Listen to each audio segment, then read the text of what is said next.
5. 한국의 성모 신심 보겠습니다. 가톨릭교회 교리서 969항 성모님은 하늘에 올림을 받은 후에도 이 구원의 역할을 그치지 않고 계속하여 여러 가지 전구로서 영원한 구원을 위한 은혜를 우리에게 얻어준다. 네, 지금 성모님이 우리 구원에 필요한 은혜들을 얻어주는 분이십니다. 한국 천주교회의 성모 신심은 다른 어느 신심보다도 오랜 전통을 지니고 있습니다. 한국 교회의 성모 신심은 이미 교회 창설기에 시작되었고 오늘에 이르기까지 신자들의 신심 생활에 중요한 위치를 차지하고 있으며 순교 영성이나 일반 생활에도 많은 영향을 주었습니다. 첫째, 한국 순교자들의 성모 신심. 우리 한국의 교회가 전파된 게 1784년이죠. 그런데 1791년에 순교한 권상현, 야고보, 윤지충, 바오로는 순교하기 전에 예수 마리아의 거룩한 이름을 여러 번 불렀고 1798년에서 99년 사이에 순교한 이도기, 바오로, 방 프란치스코는 죽음을 앞에 두고 성모 마리아께 기도했다는 기록이 있습니다. 1801년에 순교한 홍랑민 누가는 매일 묵주기도를 드렸으며 김광옥 안드레아는 형장으로 끌려가면서도 묵주기도를 그치지 않았습니다. 순교자 이종국은 순교하기 전에 성모님의 도움으로 천당복을 누리게 될 것을 생각하였고 이순이 누갈다와 김사집 프란치스코는 순교에 앞서 가족들에게 언제나 성모 마리아께 의지하며 살 것을 당부하였습니다. 또한 1801년에 순교한 윤점례는 성모님의 발현을 목격하였다고 하며 우리나라에서도 성모님이 나타나신 거예요. 1827년에 옥사한 이경민 바오로는 천주님과 성모님께 의지하여 모든 시련을 극복하였고 매질을 당할 때마다 예수 마리아를 불렀다고 합니다.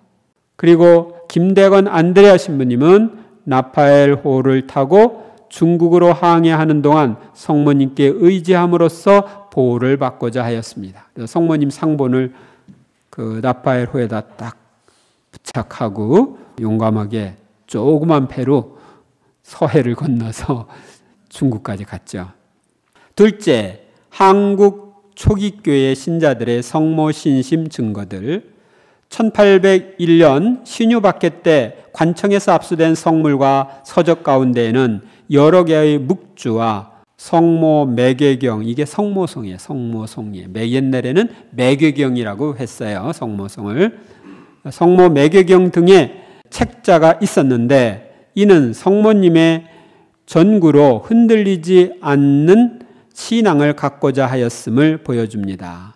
그러니까 이 성모 매경은 성모송뿐만 아니라 묵주이기도 하는 방법, 이런 것들이 적혀져 있었던 거예요. 그래서 우리 묵주의 기도를 옛날에는 매괴신공 이렇게 불렀어요.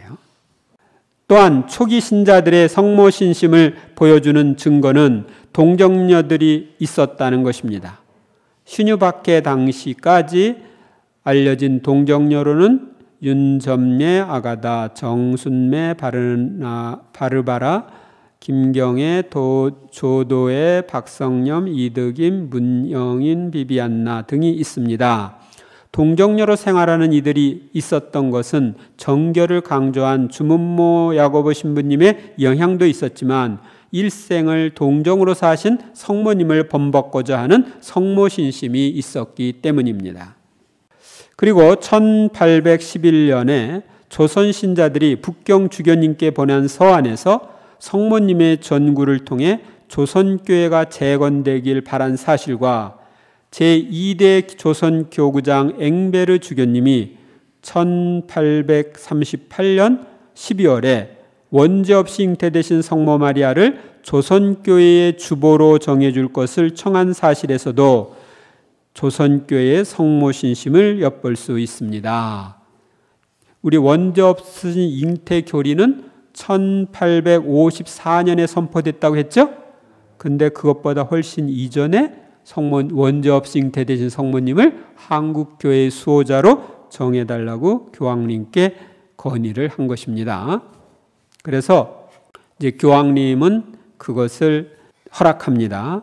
언제 허락하느냐 하면은 1841년 8월 22일에 그레고리오 16세 교황님이 한국교회의 수호자로 원죄 없이 잉태되신 성모 마리아를 공경하라고 허락을 합니다. 그래서 한국교회는 성모님 원죄 없이 잉태 교리가 선포되기 이전부터 성모님을 수호자로 모시고 있었습니다. 셋째, 한국교회 성모신심 단체들.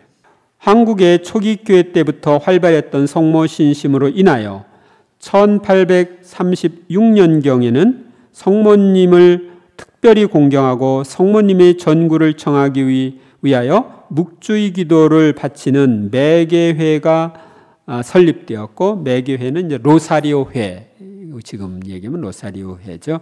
교우들이 자신을 성모님의 종으로 봉헌하고 봉헌된 표시로 성의를 착용하는 스카플라.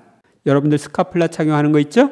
그걸 얘기합니다. 스카플라를 착용하며 성모님의 특별한 보호를 구하는 성의회도 이 무렵에 설립되었습니다.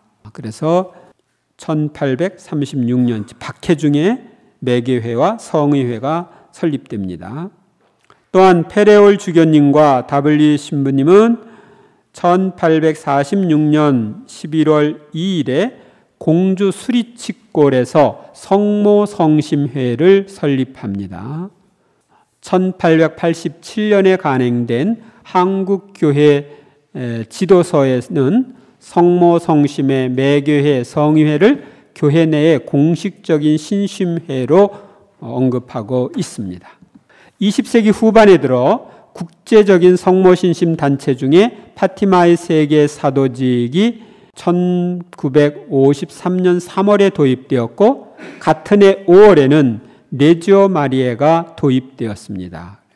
또한 1976년에는 마리아 사제 운동과 성모 기사회가 도입되었습니다. 성모신심 단체들은 한국교회 활성화에 크게 기여하고 있습니다. 그래서 오늘날 레지오 마리에가 한국에서 중요한 역할을 하고 있죠. 6. 성모신심 세미나에 대한 협력 방법. 첫째, 이 세미나의 효과.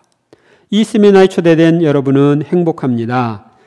여러분 중에 성모님께 대한 신심이 없다고 느끼는 사람은 이 세미나를 통해서 성모신심이 싹트게 될 것입니다. 또한 성모님께 대한 잘못된 신심을 가지고 있는 사람은 올바른 신심을 가지게 될 것입니다. 그리고 성모님과 체험적인 관계를 원하는 이들은 성모님의 현존과 돌보심을 체험할 것입니다.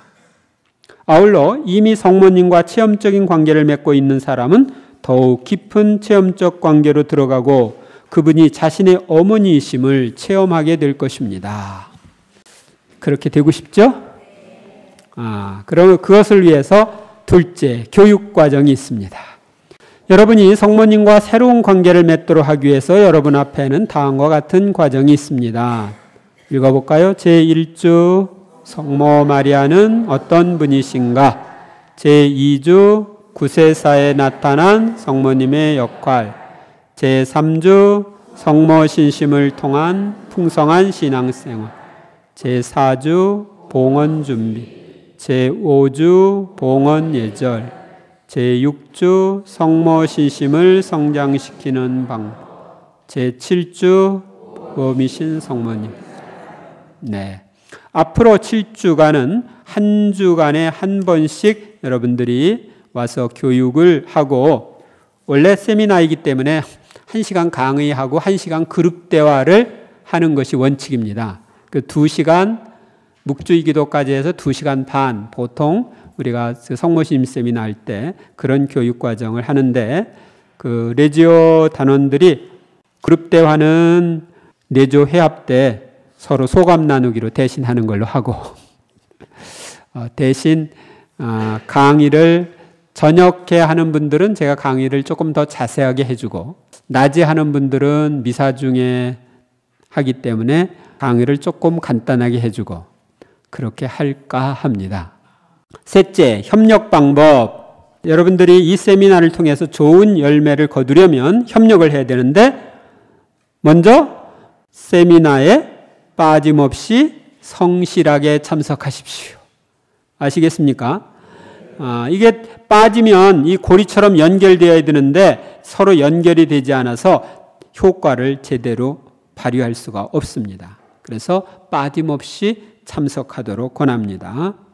그리고 두 번째로는 매일 이 교재 내용을 읽고 묵상하시기 바랍니다.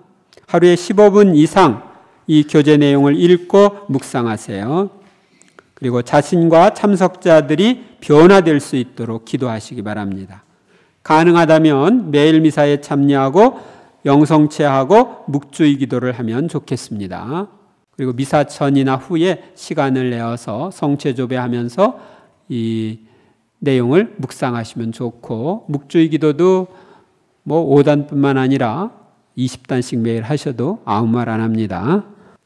그리고 매주의 실천사항을 실천하고 예습으로 다음 주 세미나 문제를 꼭 풀어오고 세미나와 관련된 책을 읽으십시오. 이렇게 되어 있죠? 실천사항을 실천하는 것에 대해서 말씀을 드리겠습니다. 그 42쪽에 보면 소개 세미나 실천사항 이렇게 되어 있죠? 매일 묵주기도 바치는 거, 이 성모신심 세미나의 성공을 위해서, 그리고 교재 복습하는 거. 오늘 여러분들이 읽은 이 소개 세미나 내용 있죠? 이걸 집에서 다시 읽고 묵상하면서 기도하는 겁니다. 그 다음에 교재 예습. 이 교재 예습은 이 책 8쪽에 있는 교재 사용법에 대해서 읽어본 후에 일주 세미나 문제를 모두 풀으라고 되어 있는데, 그냥 간단하게 푸는 방법을 말씀을 드리겠습니다. 먼저 여러분이 가지신 교재 47쪽에 보면은 제1주 성모 마리아는 어떤 분이신가 이렇게 되어 있고, 47쪽 하단 쪽에 크로바 모양 거기에 보면 다음 문제를 풀기 전에 11쪽에 있는 예수 문제 풀이를 읽으신 후 성경 구절을 찾아 빈칸에 그대로 적은 후 답이 되는 부분에 밑줄이나 동그라미를 치십시오. 단 문제의 성경 구절 다음에 참조라는 말이 나오면 성경 구절을 읽은 후 답만 쓰십시오. 이렇게 되어 있죠? 일주에 나와 있는 교재를 읽고 문제를 다 풀어오는 겁니다. 그리고 여러분들에게 권한다면은 이 교재뿐만 아니라 더 읽고 싶으면은 세기의 승리자라는 책하고 성모님께 대한 참된 신심이라는 책을 읽으면 좋겠습니다. 세기의 승리자. 이 세기의 승리자는 가톨릭 출판사에서 나온 거고, 성모님의 발현을 역사적으로 쭉 이렇게 연결해 놓은 건데 아주 좋습니다. 그리고 성모님께 대한 참된 신심은 몽포르의 성 루도비코가 쓴 것입니다. 그래서 여러분들이 이 성모신심을 통해서 좀 풍성한 신앙생활을 했으면 좋겠습니다. 제가 여러분들에게 이야기하고 싶은 것은 여러분들이 이 성모신심 세미나 이 과정을 잘 따라오시면 믿져봤자 이익입니다. 아셨죠? 여러분들이 더 배우면 그만큼 좋은 거예요. 그리고 이번 기회에 여러분들이 성모님에 대해서는 확실히 알고 그분과 확실한 관계를 갖도록 모두 오늘은 일찍 끝내줘야죠. 모두 일어서세요. 성부와 성자와 성령의 이름으로 좋으신 하나님, 저희를 성모신심 세미나로 불러주셨으니 감사드립니다. 이 성모신심 세미나를 통해서 우리의 엄마이신 성모님과 더욱 가깝게 지내고 그렇게 해서 더욱 풍성한 신앙생활을 할 수 있도록 저희 모두를 이끌어 주소서. 전능하신 천주 성부와 성자와 성령께서는 여기에 있는 이들에게 축복을 내리시어 이 밤도 밤길을 편안히 가서 성모님 품에서 편히 쉬게 하소서. 성부와 성자와 성령의 이름으로 네.